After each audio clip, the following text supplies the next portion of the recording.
ಇನ್ನು ಮೊದಲ ಹಂತದ ಮತದಾನ ಕರ್ನಾಟಕದಲ್ಲಿ ಇನ್ನು ಶುಕ್ರವಾರ ನಡೀತಾ ಇರತಕ್ಕಂಥದ್ದು. ಬಹಿರಂಗ ಪ್ರಚಾರಕ್ಕೆ ಕೂಡ 3 ದಿನ ಬಾಕಿ ಇದೆ.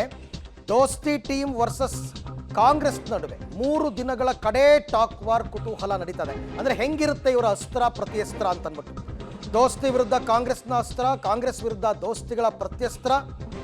ದೋಸ್ತಿಗಳಿಗೆ ಈ ಹಿಂದುತ್ವ, ರಾಜ್ಯದ ಕಾನೂನು ಸುವ್ಯವಸ್ಥೆ ಈ ವಿಚಾರಗಳಾದರೆ ಕಾಂಗ್ರೆಸ್ಗೆ ಕೇಂದ್ರದ ಮಲತಾಯಿ ಧೋರಣೆನೇ ಪ್ರಮುಖ ಅಸ್ತ್ರ ಆಗುತ್ತೆ.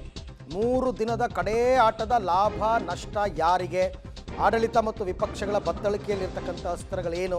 ಬಹಳ ಇಂಪಾರ್ಟೆಂಟ್ ಕ್ರೂಷಿಯಲ್ ಟೈಮ್ ಇನ್ನು ಮುಂದಿನ 3 ದಿನ ಎಲ್ಲ ರೀತಿಯಲ್ಲೂ. ಚುನಾವಣೆ ಸಂದರ್ಭ, ಕೊನೆಯ 3 ದಿನ, 2 ದಿನ, 1 ದಿನ ಎಲ್ಲ ಅದರಲ್ಲಿ ಬಹಿರಂಗ ಪ್ರಚಾರಕ್ಕೆ ತೆರೆ ಬಿದ್ದುಬಿಡುತ್ತೆ ನಾಳೆಗೆ. ಆಮೇಲೆ ಮನೆ ಮನೆ ಪ್ರಚಾರ. ಬಟ್ ಏನೇನು ಮಾತಾಡ್ತಾರೆ ಅಂತ. ಈಗ ಮೊದಲನೇದಾಗಿ ಕಾಂಗ್ರೆಸ್ ಬಳಿ ಇರ್ತಕ್ಕಂಥ ಅಸ್ತ್ರಗಳೇನು?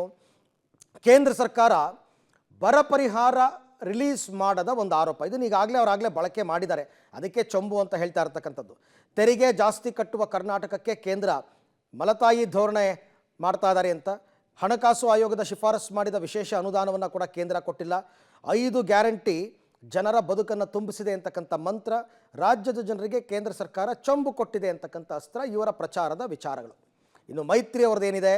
ಹುಬ್ಬಳ್ಳಿಯ ವಿದ್ಯಾರ್ಥಿನಿ ನೇಹಾ ಹತ್ಯೆ ಕೇಸು, ಗದಗದಲ್ಲಿ ಒಂದೇ ಕುಟುಂಬದ 4 ಕೊಲೆ ಕೇಸು, ಕರ್ನಾಟಕದಲ್ಲಿ ಕಾನೂನು ಸುವ್ಯವಸ್ಥೆ ಹಾಳಾಗಿರೋದು, ಹನುಮಾನ್ ಚಾಲೀಸ್ ಹಾಕಿದ್ರೆ ಮುಸ್ಲಿಮರಿಂದ ಹಲ್ಲೆ ಮಾಡ್ತಾರೆ ಅನ್ನೋ ಆರೋಪ, ರಾಮೇಶ್ವರಂ ಕೆಫೆ ಬಾಂಬ್ ಸ್ಫೋಟ ಪ್ರಕರಣದಲ್ಲಿ ಸರ್ಕಾರದ ನಡೆ, ಜೈ ಶ್ರೀರಾಮ್ ಅಂತ ಘೋಷಣೆ ಕೂಗಿದವರ ಮೇಲೆ ಹಲ್ಲೆ, ಕರ್ನಾಟಕದಲ್ಲಿ ಹಿಂದೂಗಳಿಗೆ ರಕ್ಷಣೆ ಇಲ್ಲ ಅಂತಕ್ಕಂಥದ್ದು, ಗ್ಯಾರಂಟಿ ಹೆಸರಿನಲ್ಲಿ ರಾಜ್ಯದಲ್ಲಿ ಅಭಿವೃದ್ಧಿ ಶೂನ್ಯವಾಗಿದೆ ಅಂತಕ್ಕಂಥ ಆರೋಪ, ಕಾಂಗ್ರೆಸ್ ಕೊಟ್ಟಿದ್ದ ಚೊಂಬು ಮೋದಿಯ ಅಕ್ಷಯ ಪಾತ್ರೆ ಅಂತಕ್ಕಂಥ ಹೇಳಿಕೆ.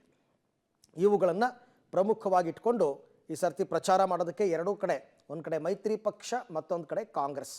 ಕೊನೆಯ 3 ದಿನ ಯಾರು ಜನರ ಮನಸ್ಸನ್ನು ತಲುಪ್ತಾರೆ, ಯಾರು ಜನರ ಮನಸ್ಸನ್ನು ಬದಲಾಯಿಸ್ತಾರೆ, ಯಾರಿಗೆ ಲಾಭ ಯಾರಿಗೆ ನಷ್ಟ ಅಂತಕ್ಕಂಥದ್ದನ್ನು ನೋಡೋಣ.